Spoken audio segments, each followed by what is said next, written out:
Historia de la filosofía, por Giovanni Fornero. Volumen 4, 44, parte octava. La filosofía contemporánea. Tomo 1, capítulo 2. La escuela de Frankfurt, 908. Marcuse, Contrarrevolución y Nueva Izquierda. Como se ha indicado, el problema central de las fuerzas revolucionarias y de izquierda se ha manifestado el Marcuse de los años sucesivos a El hombre a una dimensión, como el de la organización. Han pretendido que fuese el padre de lo espontáneo. No es verdad. Hoy, más que nunca, estoy convencido de la necesidad de una vanguardia capaz de desarrollar conciencia en las masas. En efecto, no obstante la continua insistencia sobre el carácter negativo y utópico de su pensamiento, y no obstante el rechazo a definir el modelo concreto de la sociedad futura, repetidos por ejemplo en el ensayo sobre la liberación de 1969, las posibilidades de la nueva sociedad son de tal modo abstractas y tan lejanas e incongruentes respecto al universo de hoy, que desacreditan cualquier intento de identificarlas con los términos de este universo. Marcuse ha continuado reflexionando sobre el tablero revolucionario mundial y sobre el problema de la fisonomía de las nuevas fuerzas anticapitalistas, considerando definitivamente superadas por el desarrollo histórico la doctrina marxista clásica de la revolución, por cuanto pertenece a un estudio superado de la productividad y de la organización capitalista. El documento más relevante de tales meditaciones es Contra-Revolution and Revolt, 1972, fruto de una serie de conferencias mantenidas ante el público americano. Aunque es en general ignorado por la manualística corriente, este escrito resulta importante sea para entender los resultados del pensamiento de nuestro autor, sea para desacreditar definitivamente la imagen de un Marcuse anclado en un pesimista y no comprometido, gran rechazo que se agota en sí mismo. El punto de partida del escrito marcusiano, que refleja la nueva situación política internacional de los años 60 y el incipiente reflujo de la izquierda, es la tesis de que el nuevo estadio de desarrollo del capitalismo occidental tiende a corresponder una más o menos explícita contrarrevolución mundial. Obviamente, especifica Marcuse, se trata de una contrarrevolución en gran medida preventiva, puesto que en las metrópolis de Occidente no hay revoluciones recientes que anular ni revoluciones nuevas en el horizonte. En efecto, precisa el filósofo, en la fase más avanzada del capitalismo, la revolución socialista aparece como la más necesaria y al mismo tiempo como la más improbable. La más necesaria, puesto que el sistema existente solo se mantiene a través de la destrucción de los recursos de la naturaleza y de la vida humana, por lo cual se difunden las condiciones objetivas de su fin. La más improbable, por cuanto el dominio del capital, extendido a todas las dimensiones del trabajo y del tiempo libre, controla la base popular a través de los bienes y los servicios que dispensa, y mediante un aparato político, militar y policíaco de gran eficacia. Ello no obstante, Marcuse se declara persuadido de que será precisamente la fuerza sin precedentes del capitalismo del siglo XX lo que generará la revolución del siglo XX. Una revolución que tendrá base, estrategia y dirección bien distintas de aquellas que la han precedido, sobre todo de la Revolución de Octubre. En efecto, continúa Marcuse, puesto que al nuevo orden de la sociedad actual corresponde un nuevo modelo de revolución, no se puede más que admitir que el neocapitalismo de los últimos años ha extendido, más que restringido, la potencial base revolucionaria de las masas. Esto sucede porque un número siempre creciente de estratos de las clases medias, antes independientes, pasan hoy al servicio del capital y análogamente a los obreros, aunque son utilizados para la creación de la plusvalía, resultan también separados del control de los medios de producción. En consecuencia, la explotación se extiende más allá de las fábricas y de las oficinas y más allá de los trabajadores manuales, implicando un ejército de empleados asalariados, entre los cuales hay investigadores, técnicos, cuadros intelectuales, etc. Es decir, categorías sociales que tienen poco que ver con el proletariado marxianamente entendido. El capitalismo produce sus propios cavadores, pero su cara podrá ser muy distinta de la de los condenados de la tierra, de la miseria y de la necesidad. Este ensanchamiento de la explotación a una parte más amplia de la población, junto a un mayor nivel de vida, constituye la realidad misma de la sociedad de consumo, entendida como fuerza unificadora que integra, sin conocimiento de los individuos, clases tan distintas y en conflicto entre ellas. Sin embargo, dado que el neocapitalismo aumenta necesidades trascendentes respecto a ello, que no pueden ser satisfechas si no se anula la estructura productiva burguesa, en el sistema existe una amplia gama de individuos potencialmente interesados en un revolucionario salto cualitativo a la existencia, en un salto cualitativo de la existencia, o en una transformación radical de las necesidades y de las aspiraciones mismas, tanto culturales como materiales, de la conciencia y de la sensibilidad, del trabajo y del tiempo libre. Ahora, según Marcuse, la misión de una nueva izquierda, él se refiere a los Estados Unidos, pero tiene presente el contexto entero de los países industriales avanzados, debería ser justamente la de hacerse intérprete y guía de tal potencial revolucionario, hasta que los individuos vivan la supresión de la propia condición como una necesidad vital y aprendan el camino y los instrumentos de la propia liberación. Sin embargo, el filósofo, sobre la base de la experiencia, está convencido de que la New Left solo puede llevar a cabo eficazmente su misión mediante una disciplina revolucionaria, surgida del convencimiento de que se ha cerrado el período heroico del movimiento, el período de la acción feliz y a menudo especulativa. Esto significa que para adquirir aquella fuerza cuantitativa y cualitativa que ahora falta, la izquierda debe pasar de la fase de la espontaneidad a la de la racionalización, resolviendo su complejo de Edipo a nivel político, e incorporando, más allá del rechazo individual, lo universal, es decir, los valores sociales del futuro.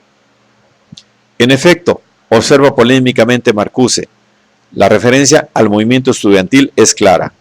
El uso estandarizado del lenguaje vulgar, del erotismo anal pequeño burgués, de la basura como arma, todos son manifestaciones de la revuelta puberal contra objetivos equivocados. El enemigo ya no está representado por el padre, por el patrón y por el profesor.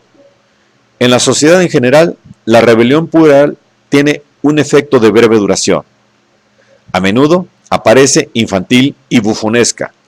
Ciertamente, cuando la oposición de izquierda está aislada y es terriblemente fuerte, incluso los auténticos actos de protesta pueden asumir un carácter infantil bufonesco.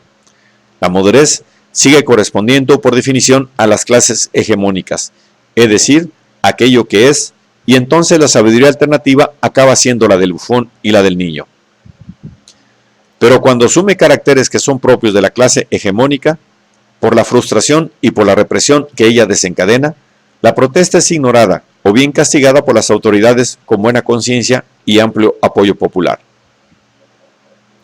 Aún declarando su enésimo desprecio por la democracia burguesa y sus aparatos, Marcuse considera que una nueva izquierda, paralelamente al trabajo de organización autodisciplinada, tiene que hacer propia, de algún modo, la estrategia que Rudi Deuske definió como larga marcha a través de las instituciones.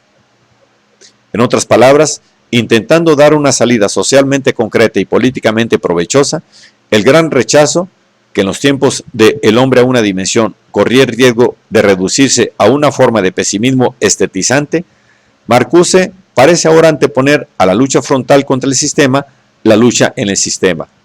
Esto es, una línea política dirigida a construir, comenzando por las universidades, por las contrainstituciones y por los contracuadros, capaz de preparar el desmontaje del neocapitalismo y el subsiguiente choque revolucionario. Es necesario llegar a compromisos. Ha acabado el tiempo de rechazo global a los demócratas, o mejor, no ha llegado aún. La izquierda tiene mucho que ganar con la protesta legal contra la guerra, la inflación y el desempleo, con la defensa de los derechos civiles y quizás también del mal menor de los resultados electorales. En otros dos capítulos del libro, de tipo más estrictamente filosófico, Marcuse se detiene sobre el nexo naturaleza-revolución, parte 2, y ante-revolución, parte 3.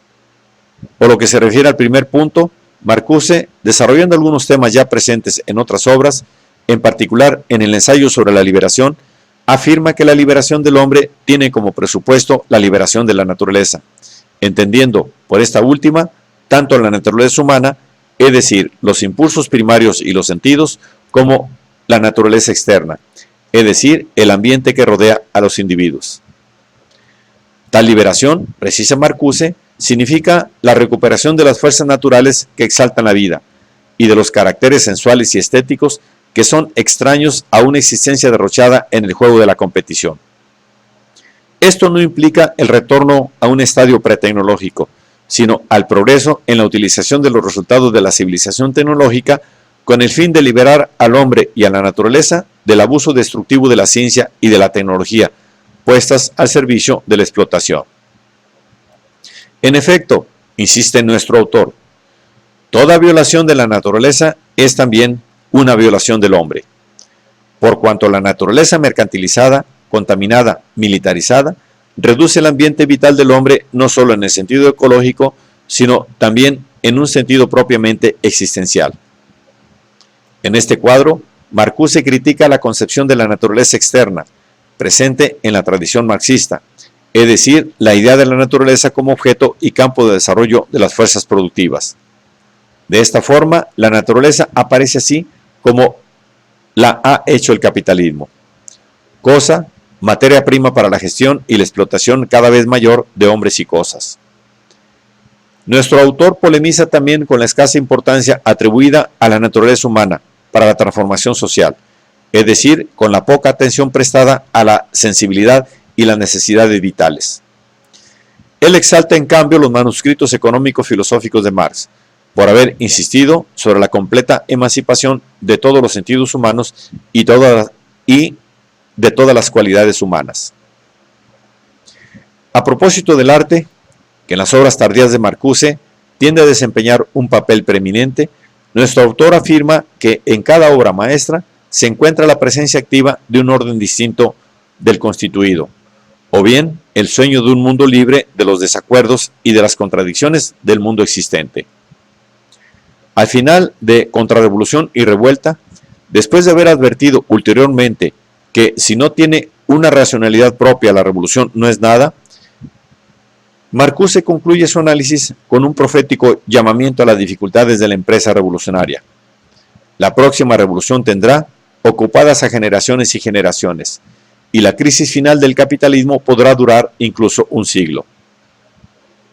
En su último escrito, La dimensión estética, 1977, que él, en una conversación mantenida poco antes de morir, definió como su testamento espiritual, Marcuse ha vuelto a ocuparse del fenómeno artístico, del cual, tras los pasos de Adorno, ha remarcado el carácter estructuralmente revolucionario.